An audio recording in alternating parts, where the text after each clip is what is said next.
हर इंसान के अच्छे और बुरे कर्म होते हैं, तो क्या सभी कर्म भगवान को समर्पित करने चाहिए? सर्वप्रथम महाराज जी और सभी वैष्णव रसिक संतों के श्री चरणों में प्रणाम। राधे। और सभी कर्मों को भगवान को समर्पित करना चाहिए। अच्छा। और इसका प्रमाण भागवत जी में भी मिलता है। एकादश स्कंद में नव योगेश्वर संवाद है, उसमें एक योगेश्वर जी ने यही बात कही है कि यही उत्तम भक्ति है, इसी से प्रेम प्राप्त हो जाएगा। किससे? सब कर्मों को भगवान को समर्पित कर दो, अपने तमाम कर्मों को भगवान के चरणों में अर्पित करके निश्चिंत हो जाओ। पाप भी? पाप जानबूझकर न करे, अनजाने में हो गए तो फिर उसे समर्पण कर सकते हैं। पाप को ये समर्पित कैसे करते? पाप किया और कह दिया प्रभु आपके अर्पण, इसी को समर्पण कहते हैं। समर्पण का अर्थ है कि प्रभु के आश्रित रहना, प्रभु के चरणों के आश्रित रहना। ये तो अपने आप का समर्पण करना है, कर्म की बात है। कर्म का समर्पण कैसे करें भगवान को? कैसे करते हैं? प्रार्थना के द्वारा। कैसे, आप बताएंगे? प्रभु हमसे जो भी कर्म बने, आपके द्वारा जो भी बुद्धि प्राप्त हुई उसके द्वारा जैसे भी कर्म हमसे बने, अच्छे बने बुरे बने, सब आपके चरणों में अर्पित है। आप हमें सद्बुद्धि प्रदान करें ताकि हम अच्छे कर्म कर सकें। महाराज जी। महाराज जी के चरणों में प्रणाम। ये जो है जितने निषिद्ध कर्म है, पाप कर्म जिसको बोलता है, ये अगर हमसे जानबूझ के हो जाता है तो उसका फल हमको भोगना पड़ता है। और वैसे ये बोला है जब वो शरणागति हो जाता है, प्रभु के आश्रित हो जाता है, तो पाप कर ही नहीं पाएगा। तो वो पाप कर ही नहीं पाएंगे। और उसके द्वारा जो कर्म होता है वह कर्म करते हैं वो प्रभु की जो है इच्छा से अपने आप को प्रभु की शरणागत जान के जो करवाते हैं वही करते हैं, ऐसे विचार रखते हैं। लेकिन जानबूझ के बुद्धिपूर्वक जो पाप होता है उसका तो भोगना पड़ता है, उसका तो कुछ ना कुछ अंश भोगना पड़ता है। जैसे आपने कहा कि भगवान के अर्पण कर दो, कैसे करेंगे? और अर्पण करके फिर बच जाएंगे पाप के फल से? नहीं, उसमें कोई भोगना तो पड़ेगा। आपका क्या कहना? हमने पाप किया, भोगना तो पड़ेगा ना। तो फिर अर्पण क्या हुआ? अर्पित करने का तात्पर्य हम प्रभु के आश्रित हो गए। अहम वो तो हम अर्पित हुए ना। कर्म अर्पित, कर्म का अर्पण करना पूछा गया। तो अब जैसे हमने कर्म किया और वो कर्म हमने भगवान को अर्पित किया, तो ये भक्ति हो गई ना, हमने भगवान के लिए वो किया। पाप कर्म, हमने शराब पी ली, पाप किया, बलात्कार कर दिया या किसी कत्ल कर दिया, और कहते प्रभु ये कत्ल आपके अर्पण कर रहे हैं, तो अगर प्रभु के अर्पित है तो प्रभु उसका भी फल देंगे। वो तो प्रभु क्यों देंगे। जिसकी जो चीज होगी उसका भोक्ता हो जाता है। हाँ। हमने जो वस्तु आपको मान ले, मैंने 10 रुपए आपको दान कर दिए। हाँ। अब मैं उस 10 रुपए का भोक्ता नहीं हूँ, उसका सुख मैं भोग नहीं पाऊंगा, उसका आप ही भोगे क्योंकि आपको अर्पण कर दिया। तो भोक्ता तो भगवान हो गया ना उसके, फिर हम क्यों? भगवान देंगे ना, वो उसका फल देंगे। जैसे हम भगवान को भोग लगाते हैं, तो वो भोग लगा रहे भगवान को, भगवान ने उसे स्वीकार कर लिया, अब वो प्रसाद हम ही पाना है ना, प्रसाद रूप में। प्रसाद के बाद जो हमने कत्ल किए, बलात्कार किए, हाँ, तो उसका दंड मिलेगा, फिर उसका दंड मिलेगा और वो भगवान देंगे। फिर अर्पण करने का लाभ क्या हुआ?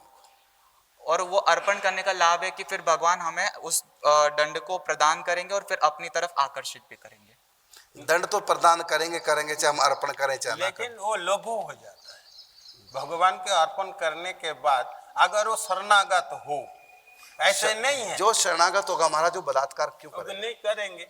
और जो है आपके उस समय उसका अर्पण करने के करे चाहे मत करे, उसमें कोई प्रभाव नहीं पड़ता। हम अर्पण करें चाहे ना करें, पाप हमने कत्ल कर दिया। हाँ। अब इस पाप को हम अर्पण करें चाहे ना करें, दंड तो हमको भोगना पड़ेगा। तो अर्पण। आप वो भगवत आश्रित हो तो उसका विचार सब भगवान के हाथ में है, हो सकता है उसमें काम हो, लेकिन भोगना तो पड़ेगा। तो अर्पण करने का कोई लाभ नहीं हुआ। फिर लाभ ये हुआ है ना, और जैसे गीता में बोला है, जत करुषि जदस्नुषि ददासी तत्पुरुष समदर्पणम, जो भी तू करता मेरे अर्पण कर दो। तो ये तो गीता जी में कहीं लिखा कि पाप भी मेरे अर्पण कर दो, पाप करो। तो फिर ये बोला है ना, जे यहाँ यद करोसी जो का अर्थ आप क्या लगाएंगे? शास्त्र विहित कर्म या पाप? शास्त्र विहित कर्म। तो शास्त्र विहित कर्म ही अर्पण होंगे जी, और जो शास्त्र विहित नहीं है उसका दंड भुगतना पड़ेगा। चलो अच्छा महाराज जी, ये बताएंगे आप अर्पण करना क्या है, कैसे करते हैं अर्पण? अर्पण तो मतलब ये तो अपने भाव के द्वारा भाव में व्यक्त होता है ये। क्या क्या कैसे होता है भाव? जैसे ये समझे हमने कोई सेवा किया है, अब वो सेवा दो प्रकार से होता है। एक तो अपनी शारीरिक अपने जो है वैषयिक सुख के लिए होता है, देह सुख के लिए, जैसे हमारे पुत्र प्राप्ति हो, हमारे जो है नाम जस हो, ये कामना वासना युक्त जो कर्म होता है तो उसका फल तो भगवान दे ही देते हैं। ये अर्पण कैसे करेंगे हम भगवान को? जैसे हमने कोई भी पुण्य कर्म किया है तो ये अर्पण कैसे भगवान को करेंगे? ये तो ऐसे जैसे हमने तीर्थ यात्रा की है, हाँ, तो ये अर्पण कैसे होगा भगवान को? जैसे हमने तीर्थ यात्रा करने के बाद, अच्छा महाराज जी, हमने संतान प्राप्ति के लिए गिरिराज जी की परिक्रमा की है हाँ, कि हमारी संतान हो जाए, अब वो कर्म भगवान के अर्पण कैसे होगा? ये परिक्रमा करने के बाद वो वैदिक विधि के अनुसार उसमें जो है संकल्प करके तदीय वस्तु गोविंदम तुभ्यमेव समर्पयामि, ऐसा करने से अर्पण हो जाएगा? ऐसे नहीं, अपने भाव भी उसमें है। ठीक है, ऐसा भाव करने से अर्पण हो जाएगा, भक्ति के द्वारा, भाव भक्ति के द्वारा अर्पण हो जाएगा, अर्पण करते हैं। और फिर हमारी संतान हो जाएगी, वो तो क्योंकि संतान प्राप्ति के लिए हमने किया हमने था। वो अगर उचित समझेंगे तो देंगे, नहीं तो नहीं हो। और अर्पण न करें और परिक्रमा कर लें संतान प्राप्ति के लिए, फिर हो जाएगी? नहीं, उसमें ये है ना, वो अपना स्वतंत्र रूप से रह जाता है ना। देखिए, अब तक हमने जो अध्ययन किया, समझा बड़ों से, वो सार बता रहा हूं, वो ये है कि कभी भी पाप भगवान के अर्पण नहीं हो सकता। क्योंकि अर्पण करते कैसे, तो पहले ये इसका समझिए, अर्पण करना क्या है। कुछ भी करो भगवान आपके अर्पण, ऐसा कह दो या भावना कर लो, इतने से भगवान के अर्पण हो जाएगा क्या? भगवान के लिए जो किया जाएगा इस भाव से, तभी वो अर्पण है। भगवान के लिए जो कर्म किया जाए, भगवान की प्रसन्नता के लिए जो कर्म किया जाए, वो कर्म भगवान के अर्पण हो गया। जैसे मेरे यहां संतान हो जाए, मैं गिरिराज गोवर्धन की परिक्रमा करूं, इस भाव से हम परिक्रमा करें, तो ये कर्म भगवान के अर्पण नहीं हुआ है, ये कर्म संतान के अर्पण हुआ है। हम पूजा कर रहे हैं इसलिए कि हमारे घर में लक्ष्मी आ जाए, पैसा आ जाए, तो ये जो हमारा पूजा कर्म है ये भगवान के अर्पण नहीं हुआ, ये संपत्ति के अर्पण हो गया। हमारा बच्चा ठीक हो जाए, रोगी है, हमने व्रत किया एकादशी व्रत, तो एकादशी व्रत का जो पुण्य वो भगवान के अर्पण नहीं हुआ, वो बच्चे के अर्पण हो गया। मतलब व्यक्ति जिसके लिए कर्म करता है उसी को वो अर्पण हो जाता है। तो ये नहीं कि पहले कुछ भी करो बाद में कह दो आपके अर्पण, शब्दों से भी काम नहीं चलेगा, यहाँ मन की भी पहुंच नहीं है। यहाँ तो है कि किसके लिए तू कर रहा है। तो हम कुछ भी कर्म कर रहे हैं, संकल्प पहले किया जाता है, कर्म बाद में होता है। ये नहीं कि कर्म पहले करो संकल्प बाद में, ऐसा ना परिपाटी ना किसी ग्रंथ में लिखा है। संकल्प जब कर्म का उठता है तो उसी समय भगवान की अर्पण बुद्धि से कर्म किया जाता है। प्रभु मैं आपकी प्रसन्नता के लिए कर्म करने जा रहा हूं, तब वो भगवान के अर्पण हो गया। मेन बात है कि हम कर्म किसके लिए कर रहे हैं। और यहाँ भी जब भी पूजन पाठ कुछ भी करते हैं, चाहे सकाम भाव से चाहे निष्काम भाव से, हाथ में जल लेके पहले संकल्प किया जाता है कि कर्म किस लिए किया जा रहा, पुत्र प्राप्ति अर्थ या भगवत प्रीति अर्थ या कल्याणार्थ, किसके लिए तुम ये कर्म कर रहे हो। हाथ में जल लेके संकल्प पहले क्या कि किसके लिए तू ये कर्म कर रहा है। तो जिसके लिए हम कर्म कर रहे हैं, संकल्प जिसके लिए हम कर रहे हैं, वो कर्म उसी के अर्पण हो जाता है। कुछ भी करो प्रभु आपके अर्पण, चाहे मन से बोल दो चाहे वाणी से बोल दो, कोई अर्पण नहीं है। जिसके लिए हमने काम किया है, कर्म किया, वो उसी के अर्पण होता है। अब भगवान के अर्पण हम पाप पुण्य दोनों नहीं कर सकते, क्योंकि हम भगवान के लिए पाप कर ही नहीं सकते। भगवान को रिझाने के लिए किसी का बलात्कार कैसे कर पाएंगे। हाँ, दूसरे के मतों में है, वो तो मत है, सत नहीं। भगवान को रिझाने के लिए किसी का कत्ल कैसे किया जा सकता है? क्या भगवान प्रसन्न होंगे किसी कत्ल करने से? हाँ, कुछ ऐसे मत कलयुग में बन रहे हैं कि किसी का कत्ल करने से बातर हुरे मिलेंगी, वो तो मत है, लेकिन ये धर्म नहीं है। परमात्मा के लिए कभी हम किसी का कत्ल नहीं कर सकते, किसी का बलात्कार नहीं कर सकते, किसी की चोरी नहीं कर सकते, लूटपाट नहीं कर सकते, किसी पे कब्जा नहीं कर सकते। परमात्मा की प्रसन्नता के लिए काम नहीं हो सकते। ये सब अपराध है, ये सब पाप है। लोगों ने मत बना रखे धर्म के नाम से, वो तो कलयुग का प्रभाव है। नहीं तो कर्म वही भगवान के अर्पण है जो भगवत बुद्धि से किए जाए। भगवान के लिए जो कर्म किया जाए वही भगवान के अर्पण है। जैसे 108 कुटिया हमने बनाई, बहुत बड़ा कर्म कई सालों से कर रहे हैं। किसके लिए कर रहे हैं? अपने प्रभु को रिझाने के लिए, क्योंकि उनको संत सेवा बहुत प्रिय है, तो प्रभु का प्रिय काम कर रहे हैं, तो ये प्रभु के अर्पण हो गया। भगवान के लिए यदि कर रहे हो तो भगवत अर्पण हो गया। तो भगवान ने कहा जो तू करता है, यहां कर्ता का मतलब है शास्त्र विहित कर्म, न कि शास्त्र निषिद्ध कर्म। शास्त्र जिसकी आज्ञा देगा वही है कर्म, और जिसकी आज्ञा नहीं दी है निषिद्ध कर्म, वो अर्पण नहीं हो सकता भगवान के, कर ही नहीं पाएंगे। भगवान के लिए किसी कत्ल हो सकता है क्या? भगवान के लिए किसी का बलात्कार हो सकता है क्या? हाँ, भगवान के लिए हम किसी को बचा सकते हैं, भगवान के लिए किसी को मार नहीं सकते। ये धर्म है। तो जो शास्त्र विहित कर्म है, भगवान को रिझाने के लिए जो भी हम कर्म कर रहे हैं वो भगवान के अर्पण हो जाता है। लेकिन यदि हम इस प्रकार से नहीं कर रहे हैं, अपने स्वार्थ में कर रहे हैं, अहम में कर रहे हैं, कर्म तो रावण भी करता है, लेकिन रावण की भक्ति भगवान की अर्पण नहीं होती, रावण की भक्ति उनके अहंकार के अर्पण होती है। वो वरदान भी मांगता है अपने अहंकार की पुष्टि के लिए, वो युद्ध भी करता है अपने अहंकार की पुष्टि के लिए, अपना बल प्रदर्शन करता है, सब मेरे अधीन हो जाएं। इसलिए रावण शक्ति चाहता है और शक्ति का भी वो हरण करता है।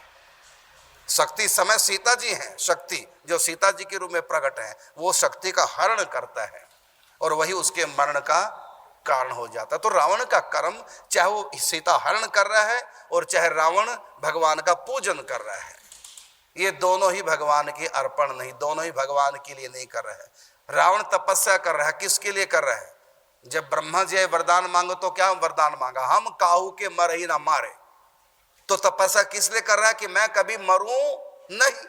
तो उसका कर्म भगवान के अर्पण हुआ ही नहीं, वो तो स्वयं के अर्पण कर रहा है कर्म। इसलिए अहंकारी है रावण।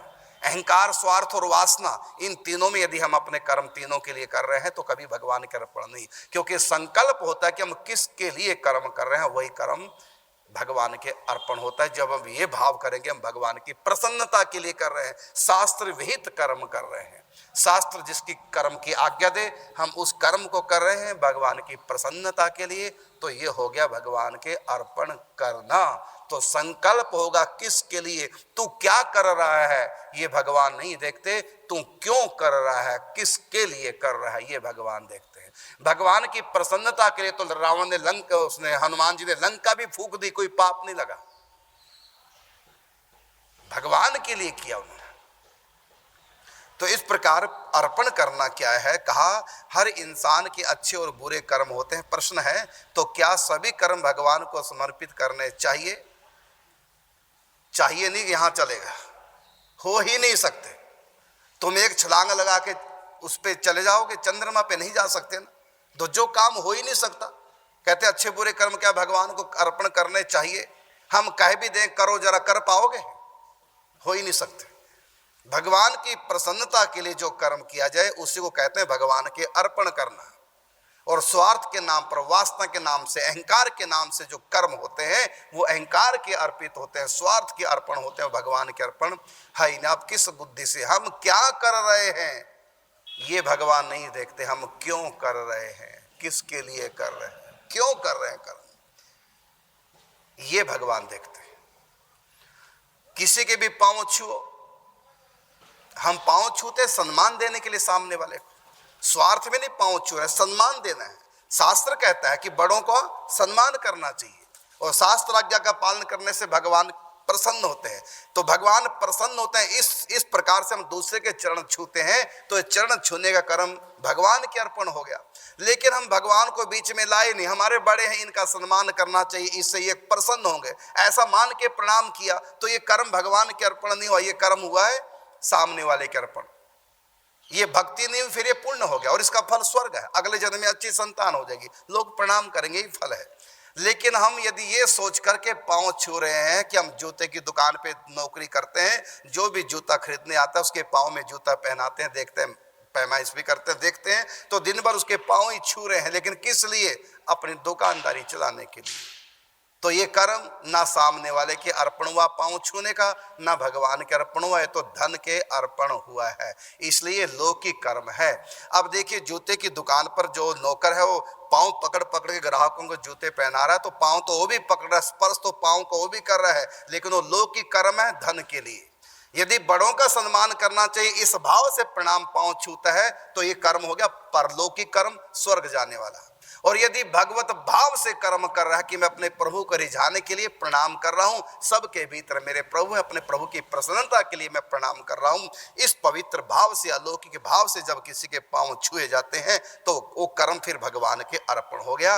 अब पांव छूना एक ही कर्म है, लेकिन भाव चेंज होने से तीन फल मिले, एक का फल लौकिक, एक का फल परलौकिक और एक का फल अलौकिक अर्थात भगवत अर्पण। तो कर्म हमने धन के अर्पण किया, यदि पैसे के लिए कि एक जूता खरीदेगा और उससे पैसे मिलेंगे तो कर्म हमारा चरण छूना पैसे के अर्पण हो गया। और यदि हमने बड़ा मान करके सम्मान किया उसका तो ये कर्म अर्पण हो गया परलोक के लिए, अर्थात स्वर्ग में अगला जन्म अच्छा होगा।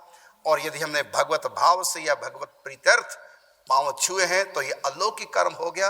ये हुआ भगवान के अर्पण। अब कर्म एक ही है लेकिन भाव तीन होने से तीन प्रकार के फल प्राप्त हुए हैं। दुशासन ने पराई स्त्री के बाल पकड़कर खींचे, पाप लगा, क्योंकि उसका संकल्प क्या था? दुख देना, अपमान करना।